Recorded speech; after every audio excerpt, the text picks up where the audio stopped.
Hello, so you've made it to video 2, congratulations, and I've titled this one, How We Get Lost.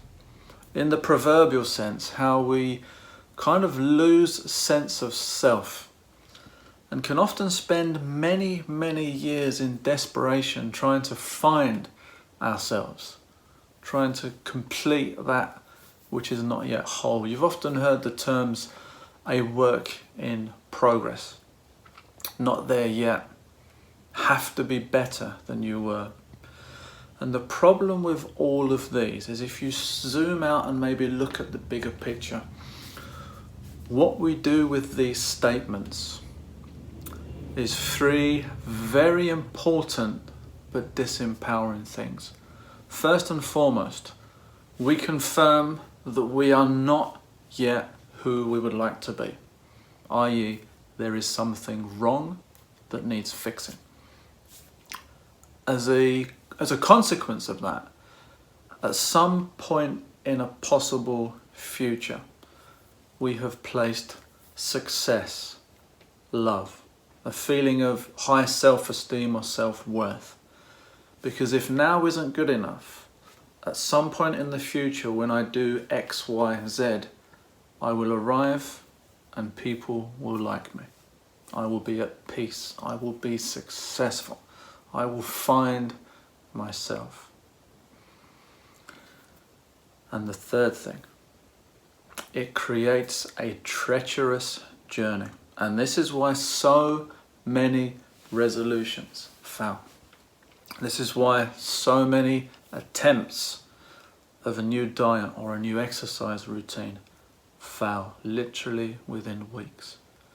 Because if the person here now has to significantly change in some way to be accepted, to be worthy of love, to be somebody that you can actually look in the mirror and like, never mind love, like at some level of respect. If that isn't here yet, and you know that that's what life is all about in terms of long-term goal for success, and yet it's out there potentially 2 to 3 years in the future, what do you think happens when you take the first step of that journey? You confirm lack. If I am currently not happy in myself, I'm broken in some way and I need to attain X at some point in the future. I need to get the car, I need to have a 6-pack, I need to get super fit, win a marathon, open a business, meet the perfect partner. Now there's nothing wrong with these things. But again, if we zoom out and see what is actually going on, and I call this the observer perspective, instead of the pinball in the machine, getting bounced around, bang, bang, bells and whistles. The reactive mind, the unconsciously driven habitual mind. To zoom out as an observer and understand what's going on. When I confirm that this version of me isn't good enough, and I hope at some point in the future, by doing specific things, I will be good enough. The first step often confirms lack and misery. Because I can tell you something, if you are looking for happiness, you confirm that you do not have it. We're too intelligent to look for stuff that we already had. For example, obviously I'm recording on the phone, but if I have a phone, I don't need a phone. If I have a car, I don't need a car. If I'm in the desert and dying of thirst, water is my priority, and I'd probably give millions of pounds just for a sip to stay alive. So you can see what becomes important. You don't need to find happiness. You need to understand what the conditions are that you've put around accepting yourself in this moment. That's the big one. Why do we need to look a certain way? Why do I need to lose this amount of weight? Now that could be for health reasons and that's fine. But I've had PGA golfers come to see me and want a six-pack. And as we've drilled down into that, they have realised it is a pointless goal. It would potentially take a very, very long time with a huge amount of suffering and discipline mixed together that may well not be sustainable. And they realised that wouldn't make me happy, because what we did is we got them to future pace. Let's say you've achieved this. What's it done for you? And they've been very honest. It's unfulfilling. Why? Because that was not what I actually wanted. So what I want you to do is focus massively on the goals that you have set yourself. Are they for you? Are they for other people? Are they for you to be accepted by other people? Maybe to impress them in some way. No judgments, just being brutally honest. Because if you are doing something to impress somebody else, I can guarantee you as soon as you cross that finish line, instead of a deep sense of elation, there will be a sink and a come down, because you will realise that it was largely pointless. So looking a bit deeper into how we get lost. Society, influencers, parents, teachers, siblings, peers, the media, particularly with social media today, which I didn't have as a child. We're told that certain things are right and wrong. We have to look a certain way, own certain things, do certain things. And this can often remove us from the fact that we are largely already enough. We were born enough. You can't add to that, you can't take from it. But you can get conditioned to a level where you are hungry for more at the expense of ever being satisfied with who you are. I'm going to say that once more because that is very important. In our search for more, we forget that we are already complete and enough. That's a very important thing to understand. Because what happens is we go on this endless pursuit, often of personal development, wandering from every lecture, book, guru, taking a sabbatical somewhere, maybe to India for 6 months to find ourselves, only to realise that we've been here all along. Looking for self is the same as looking for the glasses that are on your head. You've been here all the time. You cannot go anywhere else.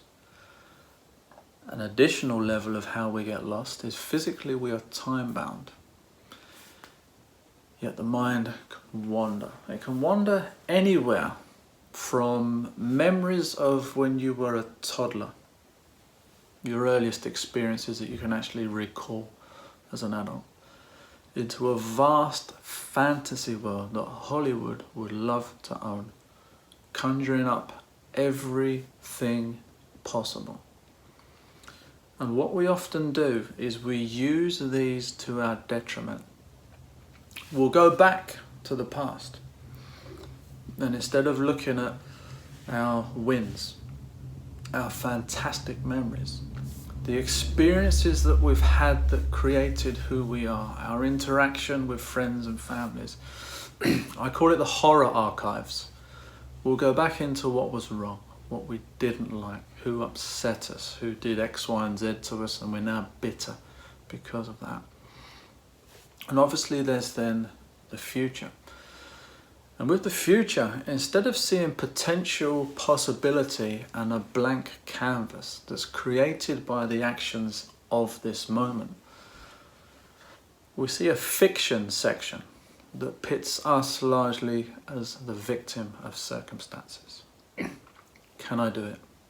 What if it goes wrong? People will say something. No one in my family's been successful. I couldn't possibly achieve, fill in gaps. So what happens then? It's very important that you bring awareness to the channel that you operate on. What are you saying to yourself in these situations? What are the consequences, i.e. the emotional aspects of living on that channel? Because what happens is there's a thought, there's an inner dialogue. And in terms of biochemistry, that creates a feeling. And that feeling largely influences the behaviour that follows. And if we're not at peace, if we're nervous, anxious, angry, we often make decisions from a place of doubt to keep us safe, instead of decisions from confidence that we know will advance us. So my advice to you there is to spend time being aware of the thought patterns, the inner dialogue, the feelings, which aren't right or wrong, and we'll deal with those at a later stage. And then the behaviours, because something very important with the observer perspective is you get to rewind the movie and see exactly what caused how you currently feel. If you're in the realm of emotion, angry at how you now feel, you will never change that. The movie's finished, the end credits are rolling. When you feel a certain way, and know that this is not in your best interest, it's not a creative state, it's not a state where you feel you can add any form of positivity, because basically you feel pretty bad. Rewind it and look for the triggers. What outside caused this? Because you may have seen something, you may have heard something. What internally could have caused this? What were my thought patterns prior to this event? What did I say to myself? Because that will give you a big insight. And more importantly, the ability to choose a response and act rather than to react. Because when we react to how we feel, we're in that turbulent realm of emotion. And your brain doesn't like you feeling uncomfortable. So what often happens here is we run away from that discomfort. We avoid taking action, we avoid stepping up. Instead of putting ourselves out there, we look around, we feel a little bit worried, judged, anxious, and we retreat back into safety. Because for many, many, many years, roughly 3 million, your brain has been learning its most important lesson: survival. It has one primary job, and it is militant in the pursuit of this goal: your survival. And that comes at a cost, because your brain largely has no interest in whether or not you are healthy and happy. Now that's a painful pill to swallow, I know that. Your brain is interested in you surviving and being safe. Now here you see the problem, because when we are in familiarity, comfort, the known, that we have a track record of experience with so we can predict outcomes, the brain can relax. That kind of sniper in the bell tower looking for blips on the radar is okay. But when you step up and want to talk to a potential partner, or have a conversation with your boss, or own your health, open a business, have that difficult conversation with someone, all of a sudden the feedback kicks in. The emotions, the inner dialogue, the negativity bias, that wave a finger of caution, because you are about to adventure into territory that I'm not familiar with. I'm already getting bad feedback, knots in the stomach, pulse raises, cold sweats maybe, the jitters, who knows. Visions of doom, gloom and failure. For most people, think of public speaking in front of 200 people. Instantly there's that sense of terror and overwhelm. Because your brain doesn't like to put you in situations that you potentially can't cope with. A threat could be a serious threat, could be life-threatening, could be death. This element of the brain served its purpose many, many, many thousands of years ago. But not so much now, because there's largely no natural predators for us, particularly if we are living in a city. Wander through Serengeti, may have a problem, But for those of you in the built-up city, there's really no natural predators. Yes, you can get killed crossing the road, and many people do. A lot of that comes down to awareness. So the take-home message here is understand something very important. Instead of arm wrestling with your inner critic that wants you safe, understand why they exist. Even thank them for looking out for you. Sit with the discomfort until it begins to subside. And then do the thing that you know is going to advance you. Because as soon as you do, you start to create a track record of stepping up. You get a little bit more freedom, and you can go into what's known as a creative stage, where you start to seriously get some big work done. Hope that helps.